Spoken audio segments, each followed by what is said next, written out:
इस कहानी की शुरुआत होती है युआनचो के अंदर एक 5 स्टार होटल जियाहुआ पर, जिसके अंदर दिखाई देता है एक ऑरेंज हेयर वाली लड़की हॉट शावर ले रही थी। तभी कोई साइड से उसके कपड़े को उठा लेता है और दिखाई देता है वहाँ पर एक बहुत ही बेशरम आदमी को, जो कि उस कपड़े को पकड़ते हुए बिल्कुल एक परभट की तरह कहता है, जियाओ इस बार तो तुम मेरी होकर रहोगी। बट अचानक से पीछे के दरवाजे में किसी का दस्तखत होता है और जब दरवाजा ओपन होता है वहाँ पर एक फूड डिलीवरी का लड़का आया हुआ था और उसी पल बाथरूम से जिया बाहर निकलती हुई कहती है, फैंग मेरे कपड़े कहाँ पर है। और इस सिचुएशन में वो कमीना आदमी काफी ज्यादा हैरान हो गया था। तभी लड़की काफी ज्यादा गुस्सा होती हुई कहती है, क्या तुमने मेरे कपड़े चुराया है। उसी पल वहाँ पर जो डिलीवरी का लड़का आया था वो अचानक से सदमे में चला जाता है। उसको काफी गहरा शौक लगता है और उसके हाथ से डिलीवरी का सामान जमीन में गिर जाता है, जिसे देखते हुए वही कमीना आदमी फैंग गुस्सा होते हुए कहता है, हे ये किस तरीके का मैनर्स है, तुमने मेरे खाने को किस तरीके से जमीन में फेंक दिया। उसी पल पीछे से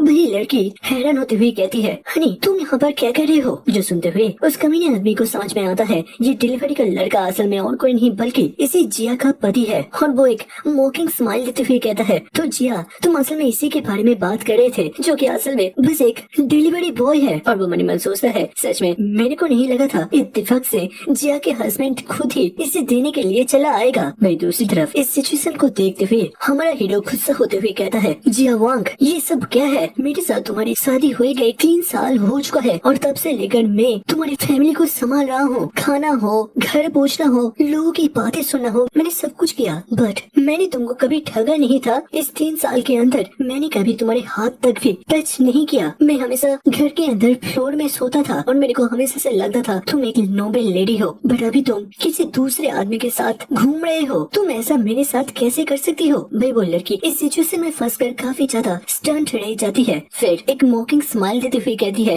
क्यों नहीं, तुम बस एक डिलीवरी बॉय हो, बिल्कुल यूजलेस। और इससे मिलो, ये है फैंग चाओ, जो कि फैंग फैमिली का यंग मास्टर है और इनके फैमिली के एसेट 10 बिलियन से भी ज्यादा है। और अभी के वक्त वो एक इन्वेस्टमेंट कंपनी का सीईओ है, जो कि हमारी फैमिली की कंपनी में इन्वेस्ट करने वाले हैं। बस इसी तरीके के आदमी मुझे टच कर सकता है, न कि तुम। उसी पल फैंग जिया को और भी कस के पकड़ते हुए कहता है, क्योंकि तुम जिया के हस्बैंड हो तो फिर मैं तुम्हारे फूड डिलीवरी को लेकर कोई कंप्लेंट नहीं करूंगा और बस ऐसा सोचूंगा कि मैंने खाने को किसी डॉग को दे दिया है। बट अगर तुम मेरे से फुल रीडिंग्स चाहते हो तो फिर अभी इस जगह पर घुटनों के बल बैठकर इस खाने को अपने मुंह से खाओ, तभी जाकर तुम्हें वो मिल सकता है। वही हमारे हीरो काफी ज्यादा शौक होते हुए उसी जगह पर खड़ा रह जाता है और गुस्से में मनी मन सोचता है, तुम दोनों के दोनों बेशरम लोग तो अभी चाहते हो मैं तुमसे माफी मांगू, क्योंकि तुम लोग बस अमीर हो। वही फैंग इतना ज्यादा कमीना आदमी था जो कि जिया के गाल में लगे हुए पानी को पूछते हुए कहता है, तुम इसके बारे में बिल्कुल भी चिंता मत करो, मैं हूँ ना तुम्हारे साथ। उसी पल हमारे हीरो काफी ज्यादा गुस्सा होते हुए सीधा आगे बढ़ता है और फैंग के गले को पकड़ते हुए उसे हटाने लगता है। और वो आदमी जोर से चीखते हुए कहता है, मुझे काफी ज्यादा दर्द हो रहा है। उसी पल जिया आगे बढ़ते हुए फैंग को वहाँ से हटाता है और कहता है, तुम्हारा इतना ज्यादा हिम्मत, तुम उसके ऊपर हाथ रखो। देखो चैन, अभी इसी जगह से बाहर निकल जाओ, नहीं तो मैं सिक्योरिटी गार्ड को बुलाने में मजबूर हो जाऊंगी। हमारे हीरो चैन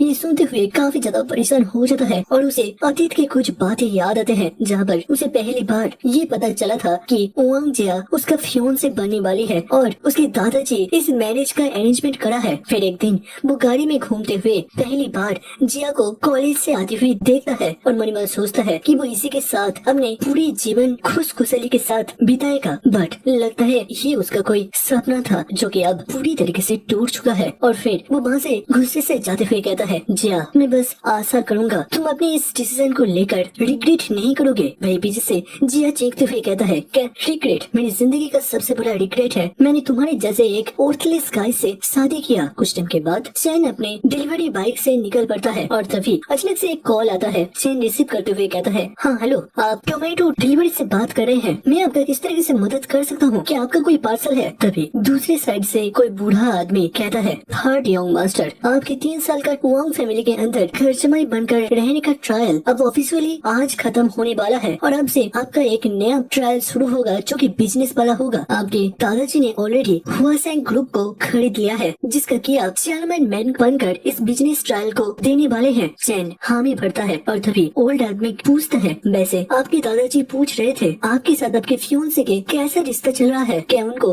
अब हमारे ये फैमिली के अंदर एक हायर की तरह एक्सेप्ट कर लेना चाहिए? तभी चैन एक स्माइल देते हुए हुए कहता है नहीं, इसकी कोई भी जरूरत नहीं है, वो इसका लायक नहीं है। इसके साथ वो बाइक को भगाते हुए वहाँ से निकल जाता है। सीन शिफ्ट होता है रात के 8 बजे, जहाँ पर जिया घर में लौटती है और उसी पल चैन अपने घर के सारे सामान को पैक करते हुए बाइक में रखता है। जिसे देखते हुए जिया पूछता है तुम्हें क्या लगता है तुम इस घर को छोड़कर अब कहाँ जाने वाले हो? क्या इस छोटी सी चीज को लेकर इतना बड़ा मैटर बनाने का कोई जरूरत भी है? जिसे सुनते हुए चैन अपने बैग को पैक करता है और कहता है क्या चीटिंग तुम्हें कोई छोटा चीज लग रहा है? जिया गुस्सा होते हुए कहता है क्या तुम अब मेरे से माफी मांगना चाहते हो? तुमने 3 साल तक हमारे खाना पानी सूखा है, यहाँ तक कि तुम हमारे घर में ही रहते हो। अब इस हालत में अगर तुम्हारे साथ कोई छोटा मोटा गलत भी होता है तो फिर तुम्हें इसे सहना चाहिए। तभी चैन अपने सूटकेस को कस के बंद करता है और गुस्से में कहता है मैंने 3 सालों तक तुम्हारे घर के अंदर क्या क्या चीज को नहीं सहा। तुम्हारे पेरेंट्स के ह्यूमिलिएशन, तुम्हारे अंकल और उनके बच्चे ने मेरे को बहुत बार बुली करा है और तुमने ऐसा एक्ट किया कि तुम्हें कुछ दिखाई नहीं देता। यहाँ तक कि तुमने अपने हाथ को भी छूने से मुझे मना करा था और मैंने बिल्कुल तुम्हारे डिसीजन को एक्सेप्ट करा था क्योंकि मैं तुम्हें रिस्पेक्ट करता था। बट आज के दिन से और इसी पल से मैं बिल्कुल भी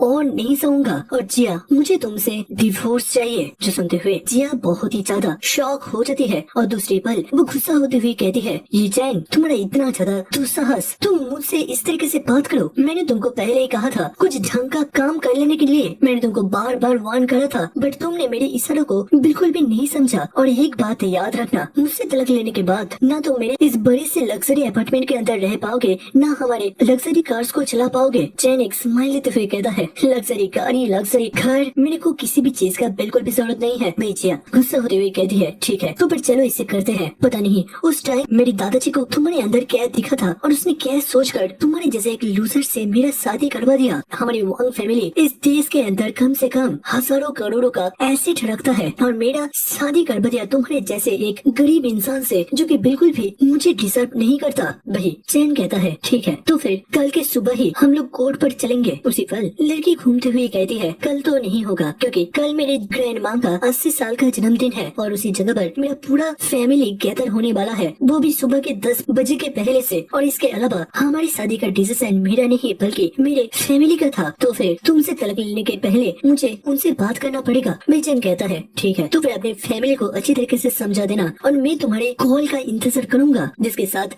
वो वहाँ से जाने लगता है और पीछे से जिया चीखती रहती है चैन तुम बहुत ज्यादा रिग्रेट करने वाले हो तुम्हारे इस डिसीजन का। देखना एक दिन आएगा तुम दोबारा से क्रॉल करते हुए मेरे साथ रहने के लिए भीख मांगोगे। वही चैन बिल्कुल उसको इग्नोर करते हुए सोसाइटी से बाहर निकल आता है और एक कॉल पकड़ते हुए कहता है मैं लोकेशन पर पहुंच चुका हूं। और दिखाई देता है वहाँ पर काफी ज्यादा बारिश हो रहा था और अचानक से वहाँ पर एक रोल्स रॉयल्स गाड़ी आकर खड़ा होता है और बस देखते ही देखते वहाँ पर रोल्स रॉयल्स का लाइन लग गया था और हर एक गेट से कुछ लोग बाहर निकलते हुए चैन को यंग मास्टर कहते हुए संबोधित करता है। फिर एक आदमी एक बड़ी से लग्जरी छतरी को बाहर निकलते हुए कहता है मास्टर इसे ले लीजिए नहीं तो आप बहुत ज्यादा भीग जाएंगे। तभी चैन बारिश में अपने बालें लहराते हुए कहता है होने दो ये बारिश, ये मेरे दिमाग को शांत करने में मदद करेगा। कुछ गार्ड्स आते हुए चैन को एक बड़ा सा कोट पहना देता है और चैन कहता है चलो अब निकलते हैं। जिसके साथ सारे रोल्स रॉयल्स जब शहर के बीच से बाहर निकलते हैं आसपास के लोगों के अंदर हल्ला मच गया था क्योंकि एक देखना भी बहुत ज्यादा मुश्किल है, यहाँ पर तो लाइन लग चुका है। वही किसी ऊंचे से घर के ऊपर से जिया भी देखती है और सोचती हुई कहती है क्या यहाँ पर कोई बहुत बड़ा शख्सियत आया है? नहीं तो इतनी सारी लग्जरी कार तो एक साथ देखना बहुत ही ज्यादा रेयर में से भी रेयर बात है। दिखाई देता है गाड़ी के अंदर चैन भी सबसे ऊपर की तरफ ही देख रहा था और अब हमें बताया जाता है बहुत लोग कहते हैं कि इस दुनिया में बहुत सारी मिस्टीरियस फैमिलीज हैं जैसे कि 2 point family, Morgan family, but उनमें से बहुत ही कम लोगों को पता है एक सबसे ज्यादा मिस्टीरियस फैमिली के बारे में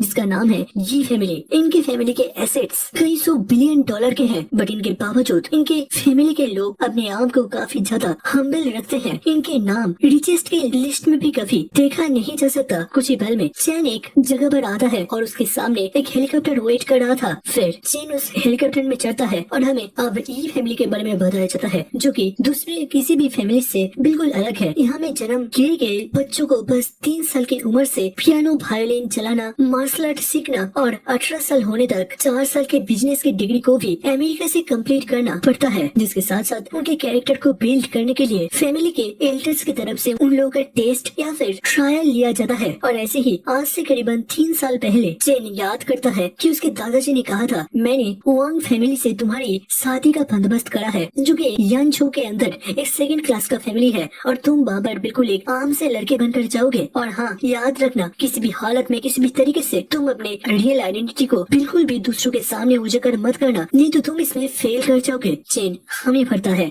और उसी के बाद उसका मिशन स्टेप बाय स्टेप शुरू होता गया। बट अभी वो अपनी आंखें बंद करते हुए काफी ज्यादा रिग्रेट करते हुए सोचता है, चलो अब सब कुछ खत्म हो गया, टेस्ट भी और ये रिश्ता भी। तभी हेलीकॉप्टर का दरवाजा खुलता है और दो गार्ड्स कहते हैं, यंग मास्टर आपको घर पर स्वागत है। और दिखाई देता है एक बहुत ही बड़े से महल को और अनाउंस करा जाता है, ये चैन घर में लौट आया है। दोस्तों इसके साथ एक म्यूजिक चलाना चाहिए, टोन का म्यूजिक बहुत ज्यादा जचेगा। फिर शिफ्ट होता है नेक्स्ट डे 10 बजे सिसुआन भिला एरिया पर, जहाँ पर वांग फैमिली के अभी के करता धरता मिस वांग के 80 साल के जन्मदिन का पार्टी में जब सारे लोग उनके बच्चे उन्हें मिस कर रहे थे, उसी पल दादी कहती है, जिया तुम्हारा वो लूजर हस्बैंड चैन कहाँ पर है? जिया का भी मायूस होते हुए कहता है, वो काम में गया है। साइड से जिया के कजिन वांग साओजी हंसते हुए कहता है, सच में ये चैन ही हमारे वांग फैमिली के नाम से एक धब्बा है। वो इतने एक अमीर फैमिली में होने के बावजूद उसे टोमेटो में जॉब करना है। एक दिन तो पता है मेरा मास्टरिंग के सामने उसका डिलीवरी का बाइक आ गया था और मुझे इतना ज्यादा शर्म आ रहा था कि मैं अपने दोस्तों को भी उससे मिला नहीं पाया। एम्ब्रेसमेंट पे मैं तो शर्मसार हो रहा था। तभी ग्रैंडमा वांग काफी ज्यादा गुस्सा होते हुए कहता है, ये किस तरीके का मैनर्स है,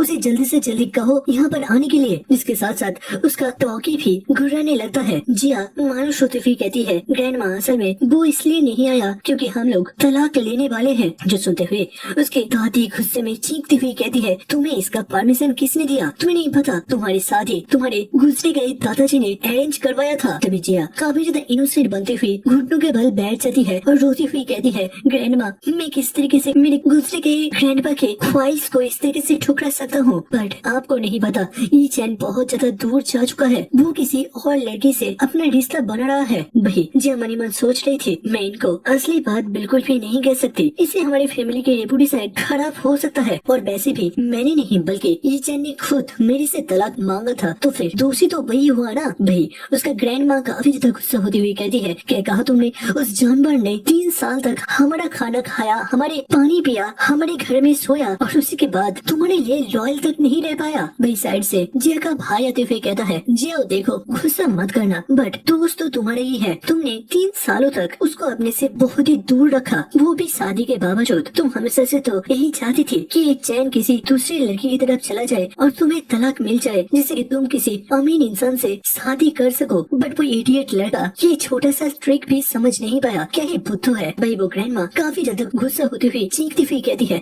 अगर जिया अपनी पूरी जिंदगी भर भी उससे दूर रहे फिर भी उसे चीट करने का कोई भी परमिशन नहीं है। उस जानवर को कहीं से भी पकड़ कर लेकर आओ। मैं आज हमारे फैमिली के रूल्स के अंदर उसे सजा दूंगी। जिया जल्दी से अपने मोबाइल में कॉल लगाता है। वही कहीं दूर चैन के पास कॉल बजता है और वो कॉल को उठाता है। तभी जिया कहती है, ग्रैंडमा तुम्हें बुला रही है, तुम्हें अभी यहाँ पर आना पड़ेगा। वही चैन साफ साफ मना कर देता है और उसके बाद कॉल कट कर देता है, जिसे देखते हुए जिया को काफी ज्यादा गुस्सा चढ़ता है और वो ग्रैंडमा को कहता है कि उसने आने से इनकार कर दिया। जो सुनते हुए उसका ग्रैंडमा और भी ज्यादा गुस्सा होते हुए चीखती हुई कहती है, एक घर जमाई बिल्कुल एक कुत्ते के बराबर होता है, बट उसका फिर भी इतना हिमाकत वो मेरे ऑर्डर को ठुकराए। वो साइड में जिया के भाई को कहता है, साऊजी जाओ और उस जानवर को उठाकर लेकर आओ। साऊजी अपने हाथ मलते हुए कहता है, बिल्कुल। और वो मन में सोचता है, मैंने पहले भी उसे बहुत बार टीच करा है, चलो एक बार दोबारा से मेरे हाथ की खुजलियाँ मिटाते हैं। और वो वहाँ से निकल पड़ता है। जो कि फिर ग्रैंडमा कहती है, तुम सभी लोगों को आज यहाँ पर बुलाना पड़ा एक बहुत ही इम्पोर्टेंट चीज को लेकर बात करने के लिए। कल के ही दिन हुआसेंग ग्रुप का चेयरमैन अब बदल चुका है। अभी के वक्त किसी को नहीं पता वो कौन है, उसका नाम क्या है,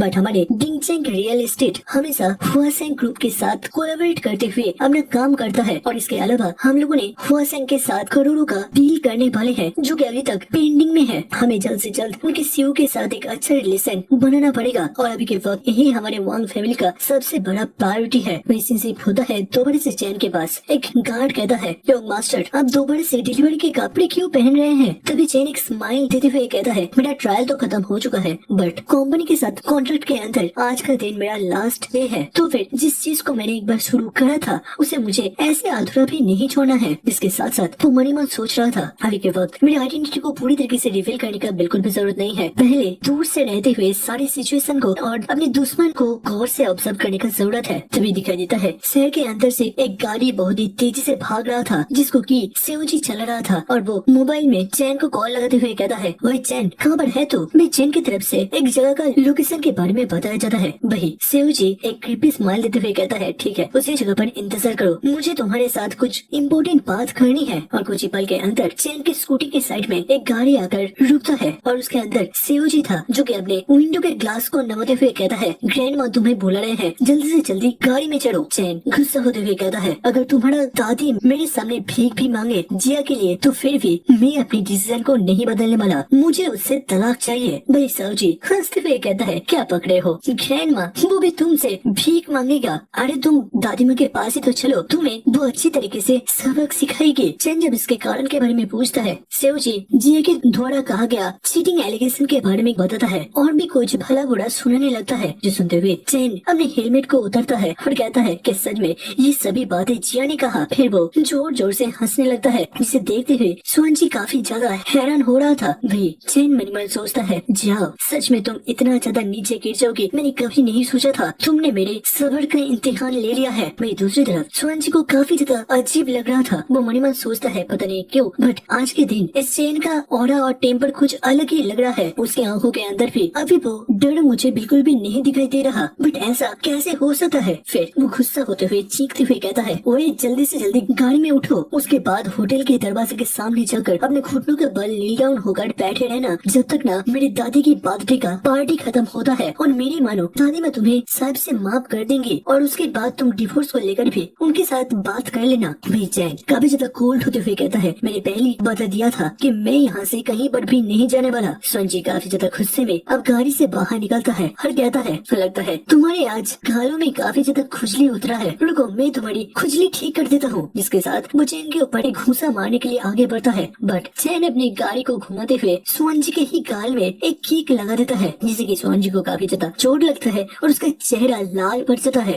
तुरंत ही वो एक छोटे से नायक को बाहर निकलते हुए कहता है, तुम्हारा इतना ज्यादा दुस्साहस, तुम मेरे ऊपर हमला करो, आज मैं खुद के हाथ ही मेरी वांग फैमिली की जस्टिस को तुम्हारे ऊपर अपनाऊंगा, आज तुम पक्का से इस दुनिया को बाय बाय करने वाले हो। वही चैन उसके हर एक हमले को बहुत ही नजदीक से डॉज करता है। फिर वो एक मूव देता है सुअनजी के हाथ पर, जिससे कि उसके हाथ का नाइफ छूट जाता है और फिर वो दोबारा से उसके चेहरे पर कुछ पंचों को लैंड करता है, जिससे कि वो जमीन में गिर गया था। फिर चैन आगे बढ़ते हुए कहता है, जाओ और तुम्हारी उस वांग फैमिली को कह दो मैं हमसे तुम्हारे फैमिली का कोई डॉग नहीं हूँ जो कि उनकी बातों से उठेगा बैठेगा, जब तक न मैं नहीं चाहता तब तक मेरे को वहाँ पर कोई भी नहीं लेकर जा सकता। और फिर वो वहाँ से अपने स्कूटी लेकर निकल पड़ता है, जबकि सुअनजी गुस्से में वहाँ से चीखता रहता है। शिफ्ट होता है दोबारा से वानाओ के होटल पर। मिस वांग और बाकी के सारे लोग भी अभी सुअनजी का ही इंतजार कर रहे थे। तभी उसका गाड़ी आकर रुकता है और ग्रैंडमा खुश होते हुए कहता है, हमेशा की तरह मेरा पोता बहुत ही ज्यादा तेज और एफिशिएंट है। और उसी पल सुअनजी अपना सूजा हुआ चेहरा लेकर बाहर निकलता है और फिर ग्रैंडमा के पास आते हुए रोते हुए कहता है, ग्रैंडमा उस स्ट्रेस ने मेरे को मारा, वो भी खुली स्ट्रीट में। तभी साइड से साउजी का पापा काफी ज्यादा गुस्सा होते हुए अपने दांत कसते हुए कहता है, उसका इतना ज्यादा दुस्साहस हो चुका है कि वो अब मेरे लड़के के ऊपर भी हमला करे, उसे चोट पहुंचाए, लगता है वो अब सच में मारना चाहता है। वही साउजी रोते हुए कहता है, ग्रैंडमा पुलिस को कॉल करिए, हम उसे इस तरीके से नहीं छोड़ सकते। वही उसका ग्रैंडमा मन मन सोचता है, इस तरीके की चीजों को लेकर हम लोग पुलिस को खींच नहीं सकते, इससे हमारी फैमिली के रेपुटेशन के अंदर बहुत बड़ा दरार आ जाएगा। लोग क्या कहेंगे कि वांग फैमिली अपने फैमिली के मैटर को भी अब सॉल्व नहीं कर पा रहे। फिर वो अपने लड़के जिकोंग को कहता है, मुझे पता है तुम्हारे पास काफी सारे दोस्त है जो कि अंडरवर्ल्ड के साथ कनेक्शन रखता है, उनको कहो और उस चैन को वहाँ से उठाकर यहाँ पर लेकर आओ। अब अगर सीधी उंगली से घी ना निकले तो फिर उंगली टेढ़ी करना जरूरी है। वो आदमी भी हामी भरता है और सीधा किसी को कॉल लगाता है। तभी शिफ्ट होता है आधे घंटे के बाद, जहाँ पर चैन एक जगह पर डिलीवरी देने के लिए आया था और तभी वो दो मुस्तंडे से मिल जाता है, जो लोग एक क्रीपी स्माइल लेते हुए कहता है, तो तुम ही हो ये चैन, चलो अब हमारे साथ चलो। ये चैन तुरंत ही समझ जाता है ये लोग असल में वांग फैमिली के द्वारा ही बुलाया गया है और वो काफी ज्यादा कोल्ड लुक के साथ कहता है, आज का दिन मेरी डिलीवरी का लास्ट डे है, मैं कहीं पर भी नहीं जाने वाला। जिसके साथ वो दोनों मुस्तंडे काफी ज्यादा गुस्सा होते हुए कहता है, अगर तुम चलते हुए नहीं जाना चाहते तो फिर हम तुम्हारे हाथ पैरों को तोड़ते हुए उठाकर लेकर जाएंगे। फिर उस घर के अंदर से काफी सारे घूसे लातों की आवाज हर तरफ गूंज उठता है और उसके बाद फाइनली चैन बिना किसी खरोच के बाहर निकलता है।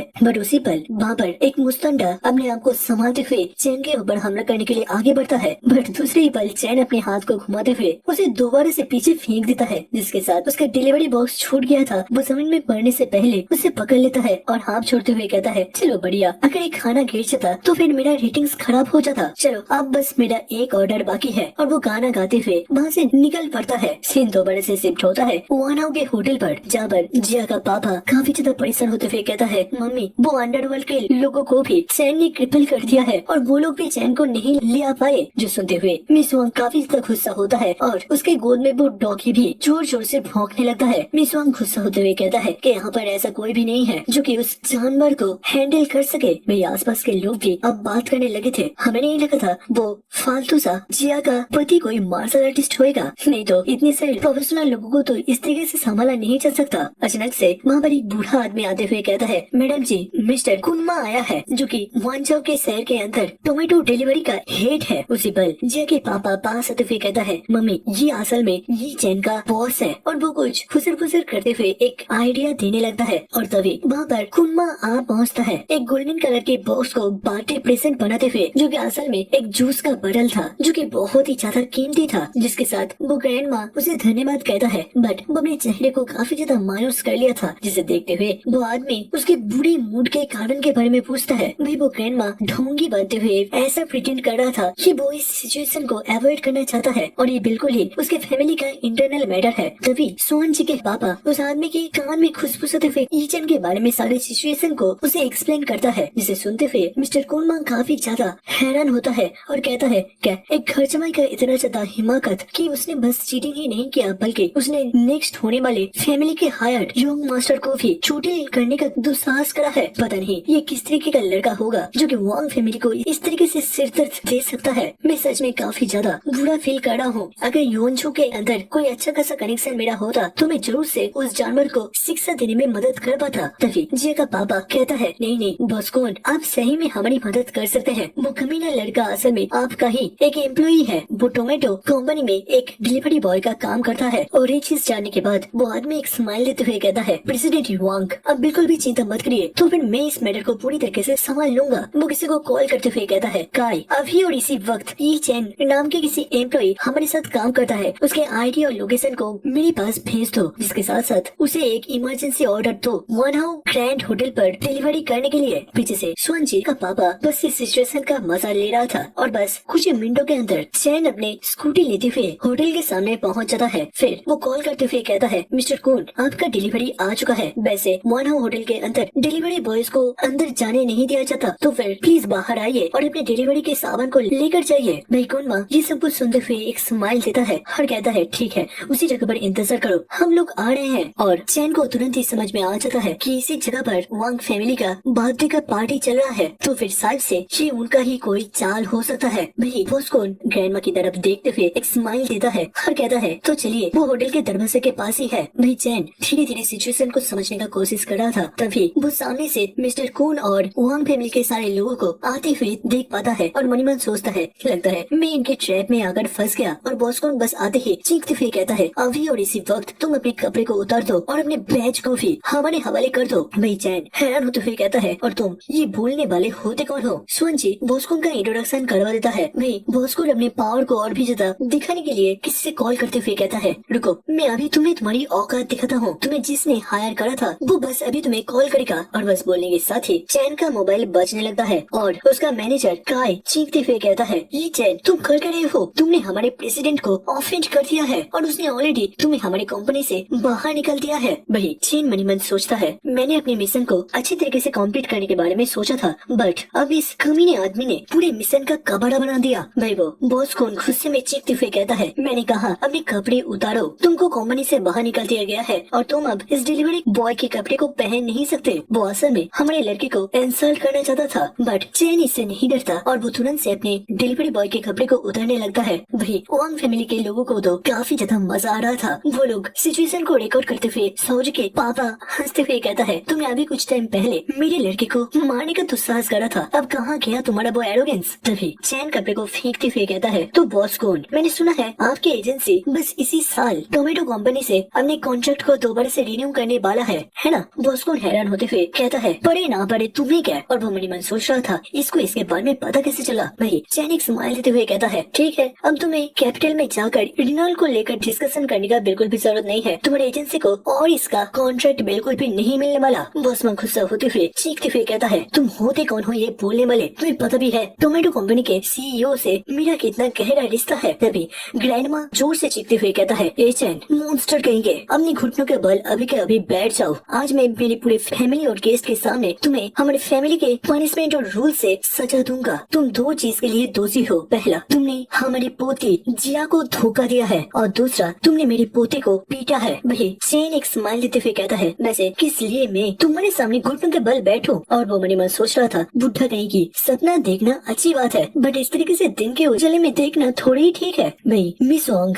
अपने कोल्ड आवाज में कहता है, 3 साल पहले शादी के वक्त तुमने प्रॉमिस करा था तुम हमारे वांग फैमिली के रूल्स और रेगुलेशन को फॉलो करोगे और अगर हम कोई सजा देना चाहे तो तुम उसे एक्सेप्ट करोगे। तो अब बताओ, क्या तुम्हारी बातों का कोई कीमत है? और चेन कहता है, अगर मेरे मुंह से कोई बात निकला है तो बिल्कुल उसका कीमत है। तभी मिस वांग चीखते हुए कहता है, बहुत बढ़िया, तो फिर वांग फैमिली के जायंट ड्रैगन रूलर को ले आया जाए। वही जिया का पापा हामी भरता है, जिसके साथ ड्रैगन के फेस वाला एक स्केल ले आया जाता है। वही आसपास के लोगों के अंदर बातें गूंजने लगता है, अगर इस स्केल का एक स्लैब फेस के ऊपर गिरा तो फिर उसका दर्द कम से कम 3 दिन तक रह सकता है, और अगर कुछ और बार गिरा तो फिर पूरा फेस का स्ट्रक्चर ही बिगड़ सकता है। तभी ग्रैंडमा ऑर्डर देता है, 20 बार स्लैब मारा जाए। तभी साउजी का पापा स्केल को लेते हुए एक स्माइल देकर आगे बढ़ता है और उसी पर जिया का पापा आगे बढ़ता है और उस स्केल को छीनते हुए कहता है, मॉम में मेरा दोस्त है कि मैं उसे शिक्षा नहीं दे पाया, तो फिर मुझे इसका परमिशन दिया जाए। उसी पल जिया कहती है, वो मेरा पति है तो फिर लिसन भी मैं ही दूंगी, जिसके साथ वो अब रूलर को उठा लेती है। वही चैन एक स्माइल देते हुए कहता है, पहले तो तुमने मेरे से चीट करा, उसके बाद मेरे को ही दोषी बनाने का कोशिश करा और अब तुम मेरे को ही सजा देना चाहते हो। सच में मैं एक ऐसी वाइफ से शादी करा हूँ जिस तरीके की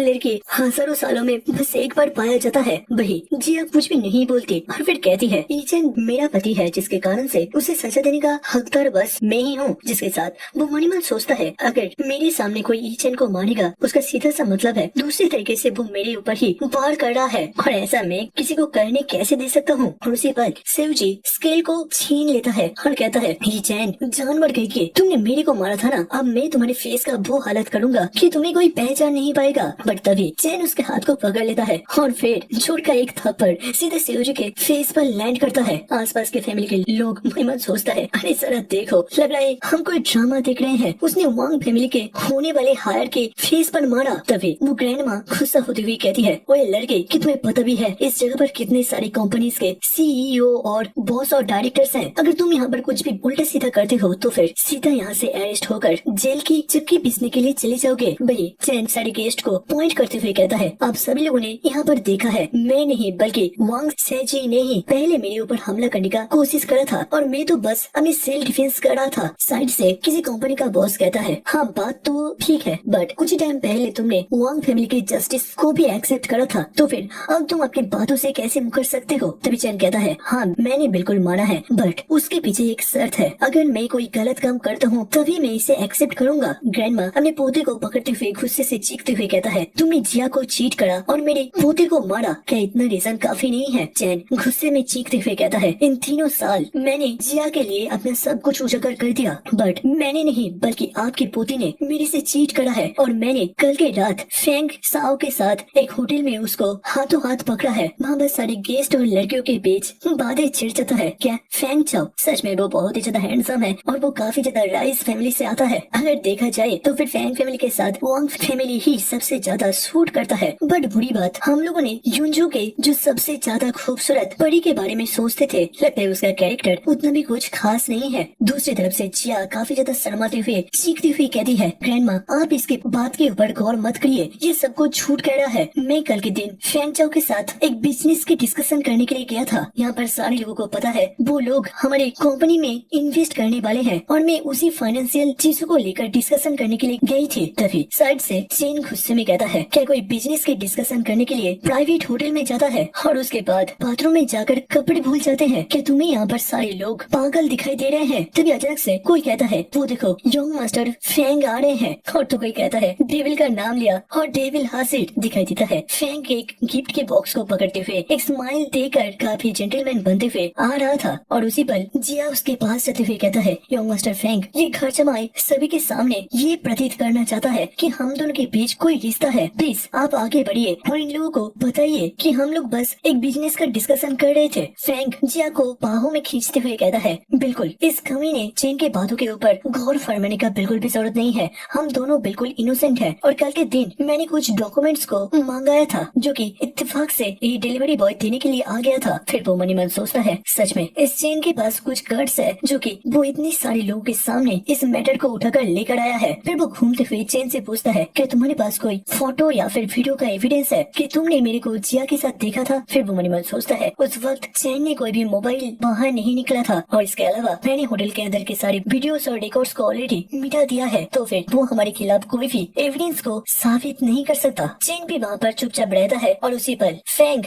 हंसते हुए कहता है, मुझे पता है इस लड़के ने ऐसा क्यों करा होगा। असल में इसके पीछे कोई और कारण है। असल में आप लोगों को पता होगा ये चैन टोमेटो में काम करता है और मैंने कुछ खाना वगैरह मंगाया था जो कि कल के दिन इसी ने लेकर आया था। बट जैसे ही तुम लोगों को पता है ये काफी ज्यादा बेकार किस्म का लड़का है जिसने कि मेरे खाने के सामान को मेरे सामने फेंक दिया, जिसके कारण से मैंने ऐप के रिव्यू में उसे 1 स्टार दिया था और इस साइट पर हमारे साथ बॉस्कून भी है। आप जरूर से ईफेन के रेटिंग्स को कल के दिन चेक कर सकते हैं और मेरी बातों को अच्छे से साबित कर सकते हैं। बॉस्कून तुरंत ही लिस्ट देखते हुए हामी भरता है और उसके एक एक बात सच कहता है, जिससे कि लोगों के अंदर दोबारा से डिस्कशन फैल गया था कि ये किस तरीके का लड़का है जो कि बस इस छोटे से चीज को इतना बड़ा मैटर बना रहा है। सच में यही होते हैं लो क्लास के लोगों का बिहेवियर। तभी चेन जिया की तरफ देखते हुए कहता है, मैंने किस लिए खाना फेंक दिया था कि तुम इस मैटर को एक्सप्लेन करना नहीं चाहोगे? जिया काफी ज्यादा एरोगेंट बनते हुए कहती है, हाँ क्यों नहीं, तुम अपने काम में डेडिकेशन नहीं देते हो और तुम्हारा सहने की शक्ति बहुत ही ज्यादा कम है। वही चेन हंसते हुए कहता है, हाँ सच में मेरी सहने की शक्ति सच में बहुत ही ज्यादा कम है। और वो मनी मन सोचता है, अब मेरे अंदर जो छोटा सा भी तुमने लेकर फीलिंग्स था अब तुमने वो भी बिल्कुल डिस्ट्रॉय कर दिया है। चलो ठीक है। फिर वो ग्रैंडमा की तरफ देखते हुए कहता है, तो आप कह रहे थे मैंने चीट करा है,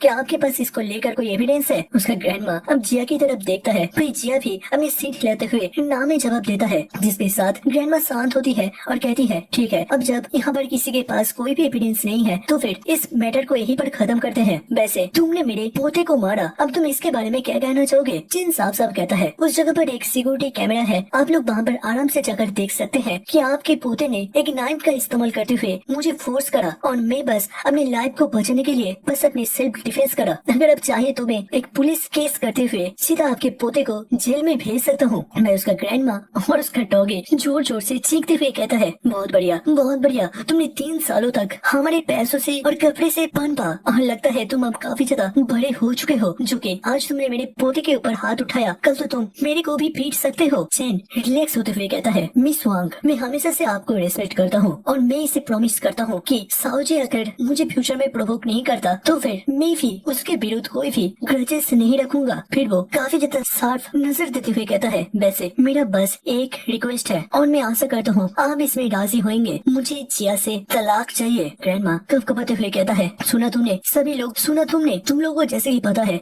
आज से करीबन 3 साल पहले मेरे गुजरे गए पति ने जिया के साथ इस चैन की शादी को फिक्स करा था और इस 3 सालों तक मेरा पोती काफी ज्यादा दुखी रही। उसके पेरेंट्स बार बार आकर डिवोर्स के मांग करते थे बट मैं हमेशा से उन्हें मना करता रहा और आप लोगों के आशीर्वाद के कारण से मेरा पोती जियाओ इस शहर के सबसे खूबसूरत मिस ब्यूटी मानी जाती है। और एक बात तो पक्का है, चैन को वो बिल्कुल भी डिजर्व नहीं करती और इसके अलावा आज के दिन चैन ने मेरे पोते के ऊपर भी हाथ उठाया है, जिसके कारण से सजा के तौर पर मैं अपने गुजरे गए पति के डिसीजन के विरुद्ध ये फैसला लिया है कि चैन अब से हमारे फैमिली का सोन इन लॉ नहीं है, उसको इस घर से बाहर निकल दिया जाता है, वो भी तलाक के साथ। साइड से सोजी के पापा हंसते हुए कहता है, वेटर इसी खुशी में सभी लोगों को ड्रिंक सर्व करो। वही वहाँ पर सारे बड़े बड़े लोग ड्रिंक्स को लेते हुए मिस वांग को कांग्रेचुलेट करने लगता है कि फाइनली उनकी फैमिली से एक भला निकला है। तभी साइड से जिया की मॉम सुलान ड्रिंक को पकड़ते हुए एक स्माइल देती हुई कहती है, आप सभी का धन्यवाद। वैसे मैं एक चीज के बारे में तो बोलना भूल ही गई, इस पूरे 3 साल के अंदर जिया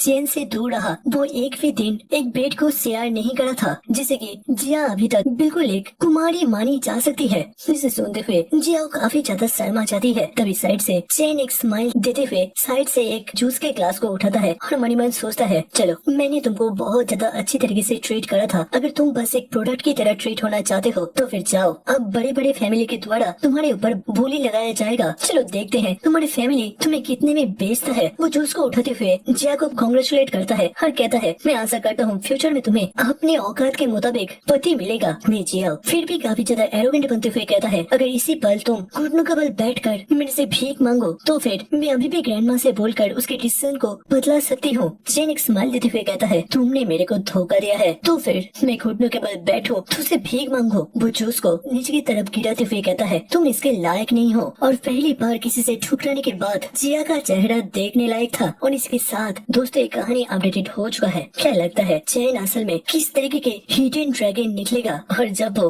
अपने असली आइडेंटिटी को रिवील करेगा तब जिया का चेहरा किस लायक देखने का होगा, जानेंगे।